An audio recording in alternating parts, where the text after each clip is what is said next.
Hi, I'm Sam Pritchard from People in Paddocks, and this is box 6 of the 10-box audit framework, plant and equipment. This is where the majority of deaths are occurring in our industry. For the first time in Australian farm safety reporting, side-by-sides overtook both tractors and quad bikes as the leading cause of injury and incident of any other machinery or vehicle. It's hard to fathom that 14 deaths happened from using and driving in side-by-sides. So when your team questions you on why they should wear their helmet or that it's too hot to wear the helmet, this is why. We really need to get tighter and stringent on our PPE and our safety protocols around machinery, and in particular our side-by-sides, our tractors and our quad bikes. It's our job to manage the risks and hazards associated with plant and equipment on our farm, to eliminate or minimise the hazards as far as reasonably practical, to keep everything serviced and maintained, to train our staff and to supervise them, especially when they're young and new to our team. It's really pertinent that we're looking after our people when it comes to plant and equipment. We're going to break this video down into 4 parts: risk management, safe operation, competency and training, and maintenance and repair. We know that the highest control you can put in place is to eliminate the risk altogether. We want to do everything possible to prevent any amputations, crushing, electric shocks, rollovers. Things like ROPS, rollover protection devices, save lives. Do you have a quad bike? If you do you have rollover protection devices on them? If not, start there. There's lots of grants that are out now that can help pay for these devices and engineering controls. So put that down on your list as the first place to start. The cost of engineering controls and guards are way cheaper than any injury or worse, fatality. If you don't have engineering controls on your machinery, and take a walk around your property and have a look at what does need repairing or fixing or making safer. If you can't eliminate it, then look into your engineering controls and how you can prevent anybody from hurting themselves from operating your machinery. Farmers are really clever. I've seen some really great new tools or engineering controls that the team have built to save lives, and I have a quick story about that.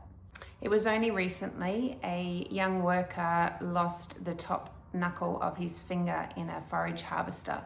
He was cleaning it, he was doing everything right. WorkSafe came out because it was a notifiable incident and agreed that it was a really unfortunate accident, and they were using every control they could or should have been. We even contacted the manufacturer and they didn't have any other solutions. But the team put their heads together and worked out what they could develop to stop this from happening again. And they came up with a tool, and WorkSafe agreed this was a brilliant solution in terms of preventing it from happening again that nobody else had thought of. So consult with your team, come back to that consultation part, talk to your team and see if there's a way. Unfortunately, this tool wasn't implemented soon enough for this particular worker, but it will be for future workers. That's the point of risk management. Think about things that could go wrong and then look into solutions to prevent that from happening. Safe operation comes back to the depth of our training and our competencies and how often we supervise and just jump in the cab with our workers to make sure they haven't picked up any bad habits and that they are operating safely. But another big contributor of injuries and even fatalities is fatigue and complacency that just can set in with our long hours that we tend to need to work in our industry. And I get it, it's a really tough industry in terms of fitting a lot in a day. The crop's got to come off, the cattle have got to come in, but just don't take any shortcuts. We need to be really safe. There's a common phrase that I hear quite a lot, and particularly from our older farmers, and that is that they use common sense. And they're generally comparing themselves to the younger people, or they're talking about competency checks or training that they might need to do as well, or safe work procedures that they might need to follow. But the sad thing about that is the majority of our deaths are our older farmers. So maybe they are using common sense, but it's this fatigue and complacency that's just setting in. So we really need to sit down and have a conversation about this. Fatigue is a really big contributor to the deaths in our industry. If you're the partner of a farmer, then go jump in the cab with them every now and then, go jump out in the yards, take them out some freshly cooked sausage rolls or whatever is in the slow cooker right now, and get them to take a break. But if you're a farmer, then take those breaks. Did you know that 17 hours awake is similar to being 0.05? So you have extremely expensive equipment, extremely expensive stock. Would you want anybody else operating that or controlling that or working on your farm intoxicated? Because essentially you are when you've been awake for too long. So at least get that minimum 8 hours sleep, have food, have lots of water, and just get some fresh air and make sure that you're always on track and alert. Complacency is another big factor. We can become complacent about things that we do all the time, such as not wearing that seatbelt in the side-by-side, jumping out of older tractors while they're still running, not replacing the guard over the PTO after clearing it out. We just can't afford to be complacent. In talking about complacency, another really important thing to remember are our seatbelts. I know it's so easy to jump in the vehicle just to drive that little bit further to get to the gate, then you've got to take off your seatbelt and open the gate, etc. It doesn't matter what machine or vehicle it is, a lot of our accidents are due to seatbelts. And I've heard it too that sometimes the seatbelt was the thing that caused the injury, but I have seen far too many times the fact that a seatbelt wasn't worn was the thing that caused the injury or caused the fatality. A quick little situation was when one of our very top spray operators knew every paddock that we had, but drove just a little bit too quick through a gully, and he bounced out of the seat and his knee hit the steering wheel and he had a full knee reconstruction, and he was out of action for many months.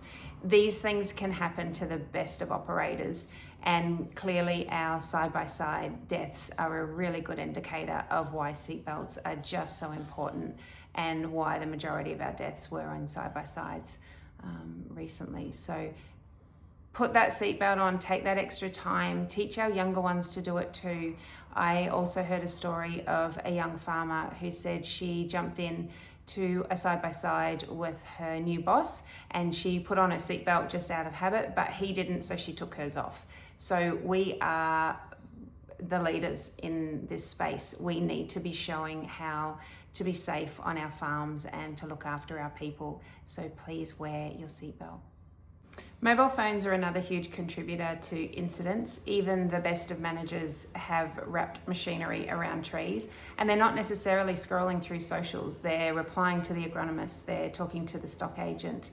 For mobile phones, we need to ensure we have a cradle in every piece of machinery and vehicle so that we can use Bluetooth. You can't have the mobile phone on your lap or in your hand, obviously. So ensure that you have placed a cradle for your mobile phone or for your team's mobile phones in every piece of machinery or vehicle that they operate. Farmers are some of the hardest working people on this planet, and lazy is not a word you would associate in agriculture. But complacency is a big factor, and we can get lazy about doing things like putting the seatbelt on when we jump back into the vehicle or into the side-by-side. Please don't get lazy and complacent about safety. And the one that sends the biggest shivers down my spine is two people having access to the controls of the vehicle or the machine. If you hop out and you need to get under that machine, make sure that nobody else is still in the cab. Two people get out of the cab and nobody has access to the controls whilst they can't see the other person. A really good friend of mine had a shocking incident happen to him, and he is one of the best managers that you will find in our industry. He was working on one side of a telehandler whilst somebody else was working on the other side, and he put his head into the hub of the front wheel to access the part that he was servicing easier. The other person didn't know he had done that and put his arm in and grabbed the steering wheel to turn the wheels so that he could get access to the part that he was servicing, and this person's head got stuck. Fortunately, he was able to yell out before he passed out and he survived the incident, but it wasn't pretty. Training starts at induction, and if you don't have an induction procedure, then watch our video on training and competencies. It has lots of really good takeaways and templates for you to follow. Training starts with safe work procedures, talking about the safe ways of operating machinery, having a walk around the machinery, just getting familiar with your piece of equipment. Just because they've driven other tractors before doesn't mean that they know the nuances of your particular machinery, but also your hazards, also your paddocks, the way that you like things to be done. So it's really important that you train people in your machinery and in your vehicle. And our industry is, as you know, I talk about quite a bit, full of neurodiverse and multilingual talent, and we need to communicate with them too. You cannot throw a lengthy safe work procedure document at somebody and expect that on induction they go through your policy manual and then they read all these safe work procedures and tick, tick, tick, they're all fine. That's not going to pass the smell test with an auditor, and it's also not going to help you in terms of productivity and efficiencies on your farm. If you really want this person to be the best person that they can be and the best team member that they can be and an efficient operator, then make sure you take the time at the start to, in that induction, do a lot of training. Take a week to go through everything, not a couple of hours and you think that it's all done. So you can find lots of safe work procedures through our website, in our Safety Serve suite as all of our free resources. You can also put them through the training and competency tests through Pippa, and that's automated. So as soon as you set somebody up on Pippa as one of your employees, they automatically get sent the training that they need to do and the training videos that they need to watch. And you can see from the back end once they've done those, and the system automatically sends them reminders to get them done. So it's set and forget. But training doesn't stop in the first week. Make sure that you keep these conversations alive. You should be re-talking about them at toolbox meetings, at pre-harvest or sowing briefs. There are lots of opportunities to be talking about the safe ways that we operate machinery and equipment. They should also be following through with pre-start checks. Again, that's something that we've handled in Pippa. We have thousands of pre-start checks that have gone through. No more nagging, I promise you. Check it out. This was my biggest headache, was actually getting staff to report on pre-start checks. But we'll talk about that a little bit more further in this video. But right now we need to talk about competencies. So you go through your safe work training, competency checks, and it's crazy that so many in our industry just don't do them or don't even know what they are. It's essentially sitting in the cab, walking through everything with somebody. So from the safety side of it, with putting on their PPE, accessing the machinery in a safe way, testing all the controls, doing a pre-start check, ensuring that everything is hitched on correctly and safely, that pins are dropped in, that we arrive in a paddock safely, that we stop and unpin safely and look around the paddock, do a bit of a take 5 check, that we also stop before a gate and put everything into park and to neutral before we get out in front of that machine and open the gate. It just goes through everything to ensure that these staff members and team members are actually taking care of everything they do and operating the machinery to your standards and in a safe manner as well.